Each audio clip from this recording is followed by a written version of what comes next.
ছাত্র জনতার গণ অভ্যুত্থানে গেল ৫ আগস্ট ক্ষমতা ছেড়ে দেশ থেকে পালিয়ে ভারতে আশ্রয় নেন শেখ হাসিনা।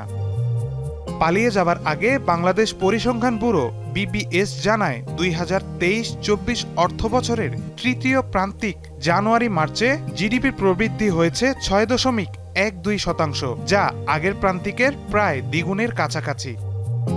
৫ আগস্ট সেই ফ্যাসিবাদী সরকার ক্ষমতাচ্যুত হয়েছে। এরপর দেশের দায়িত্বে অন্তর্বর্তী সরকার। এ সরকারের আমলে ২০২৩-২৪ অর্থবছরের শেষ প্রান্তিকের প্রবৃদ্ধির পরিসংখ্যান প্রকাশিত হওয়ার পর দেখা গেল জিডিপি প্রবৃদ্ধি হয়েছে ৩.৯১%। আগের সরকার এই প্রবৃদ্ধির হার দেখিয়ে দেশ উন্নয়নের বুলি আউড়েছে।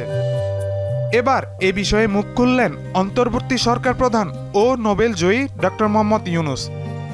বার্তা সংস্থা রয়টার্সকে দেয়া সাক্ষাৎকারে তিনি দাবি করেন, সাবেক প্রধানমন্ত্রী শেখ হাসিনার আমলে যে উচ্চ প্রবৃদ্ধি দেখানো হয় তা ভুয়া ছিল। সুইজারল্যান্ডের দাভোসে সাইডলাইনে তিনি এ সাক্ষাৎকার দেন। বিশ্ব কেন সে সময় শেখ হাসিনার দুর্নীতি নিয়ে প্রশ্ন তোলেনি সে কথা উল্লেখ করে তার দায় পুরো বিশ্বকে নিতে হবে বলেও মন্তব্য করেন প্রধান উপদেষ্টা। কেন তিনি এই প্রবৃদ্ধির হারকে ভুয়া বলে মনে করেন সে বিষয়ে রয়টার্সকে বিস্তারিত কিছু বলেননি ডক্টর ইউনূস। তবে বয়স ভিত্তিক ও অন্তর্ভুক্তিমূলক প্রবৃদ্ধির গুরুত্ব ও সম্পদের বৈষম্য কমানোর প্রয়োজনীয়তার উপর জোর দিয়েছেন তিনি।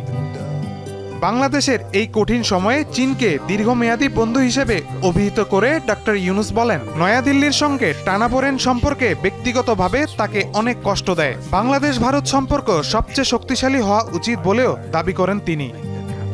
২০০৯ সালে বাংলাদেশে ক্ষমতায় আসেন ভারত পালিয়ে যাওয়া শেখ হাসিনা। ক্ষমতা ছেড়ে পালানোর পর তার বিরুদ্ধে মানবতা বিরোধী অপরাধ, গণহত্যা, হত্যা, দুর্নীতি এবং অর্থ পাচারের অভিযোগের তদন্ত শুরু হয়েছে। একই সঙ্গে সাবেক এই প্রধানমন্ত্রীকে বিচারের মুখোমুখি করার জন্য তাকে হস্তান্তরে দিল্লির প্রতি আহ্বান জানিয়েছে ঢাকা। দীপ্ত বার্তাকক্ষ।